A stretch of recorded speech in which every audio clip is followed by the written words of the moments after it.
ವೀಕ್ಷಕರೇ ನಮಸ್ಕಾರ. ನೀವು ನೋಡ್ತಾ ಇದ್ದೀರಾ ಆರ್ ಮ್ಯಾಕ್ಸ್ ಕನ್ನಡ. ನಾನು ಅಶ್ವಿನಿ ಭಟ್. ಮಧುಸೂದನ್ ನಾಯಕ್ ನೇತೃತ್ವದಲ್ಲಿ ಜಾತಿ ಜನಗಣತಿ ವರದಿಯನ್ನ ಸರ್ಕಾರ ಯಾವುದೇ ವಿಳಂಬವಿಲ್ಲದೆ ಅಂಗೀಕರಿಸಿ ಸಾರ್ವಜನಿಕಗೊಳಿಸಬೇಕು ಎಂಬ ಬೇಡಿಕೆ ಪ್ರಮುಖವಾಗಿ ಕೇಳಿಬಂದಿದೆ.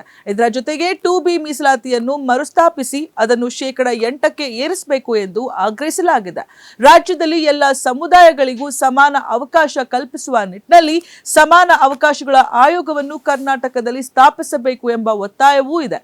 ಇನ್ನು ಖಾಸಗಿ ವಲಯದಲ್ಲಿಯೂ ಮೀಸಲಾತಿಯನ್ನ ಜಾರಿಗೊಳಿಸಿ ಸಾಮಾಜಿಕ ನ್ಯಾಯದ ತತ್ವವನ್ನ ವಿಸ್ತರಿಸಬೇಕು ಎಂಬ ಬೇಡಿಕೆ ಇಡಲಾಗಿದ್ದು, ಅದೇ ರೀತಿ 15,000 ಶಿಕ್ಷಕರ ನೇಮಕಾತಿ ಆದೇಶದಲ್ಲಿ ಉರ್ದು ಭಾಷಾ ಶಿಕ್ಷಕರನ್ನ ಕೈಬಿಡಲಾಗಿದೆ ಎಂಬ ಆರೋಪ ಕೇಳಿಬಂದಿದ್ದು, ಈ ಅನ್ಯಾಯವನ್ನ ತಕ್ಷಣ ಸರಿಪಡಿಸಿ ಉರ್ದು ಶಿಕ್ಷಕರನ್ನು ನೇಮಕಾತಿ ಪ್ರಕ್ರಿಯೆಗೆ ಸೇರ್ಪಡಿಸಿಕೊಳ್ಳಬೇಕು ಎಂದು ಆಗ್ರಹಿಸಲಾಗಿದೆ.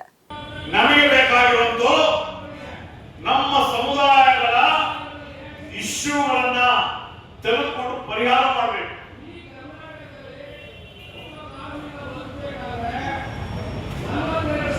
ಎಚ್ಚರಿಕೆ ಈ ಸರ್ಕಾರಕ್ಕೆ ನಾವು ಹೇಳ್ತಾ ಇದ್ದೀವಿ. ಈ 15,000 ಶಿಕ್ಷಕರ ನೇಮಕಾತಿಯಲ್ಲಿ ತಕ್ಷಣ ಒಂದು ಅಮೆಂಡ್ಮೆಂಟ್ ಮಾಡಿ ಉರ್ದು ಮಾಧ್ಯಮ ಶಿಕ್ಷಕರ ರಿಕ್ರೂಟ್ಮೆಂಟ್ ಅನ್ನು ನೀವು ತೆಗೆದುಕೊಳ್ಬೇಕು. ಇಲ್ಲ ಅಂದ್ರೆ ಹೊಸ ರಿಕ್ರೂಟ್ಮೆಂಟ್ ನೋಟಿಫಿಕೇಶನ್ ಹೊರಡಿಸಬೇಕು. ಇಲ್ಲದೆ ಹೋದರೆ ಮುಂದಿನ ದಿನಗಳಲ್ಲಿ ಎಲ್ಲ ಶಾಸಕರ ಮಂತ್ರಿಗಳ ಮನೆಯ ಮುಂದೆ ಮುತ್ತಿಗೆ ಹಾಕುವಂತ ಕೆಲಸವನ್ನು social democratic party of India ಮಾಡ್ತದೆ.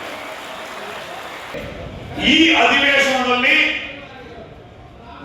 ನಮ್ಮ 10 ಮುಸ್ಲಿಂ ಶಾಸಕರು ಮತ್ತು MLCಗಳು मैं अदबर गुजारिश करता हूं, अगर सही आप कौम की नुमाइंदा है तो ये असेंबली में आप ये जो नाइंसाफी उर्दू मीडियम स्कूल को होकर है, आपका मुंह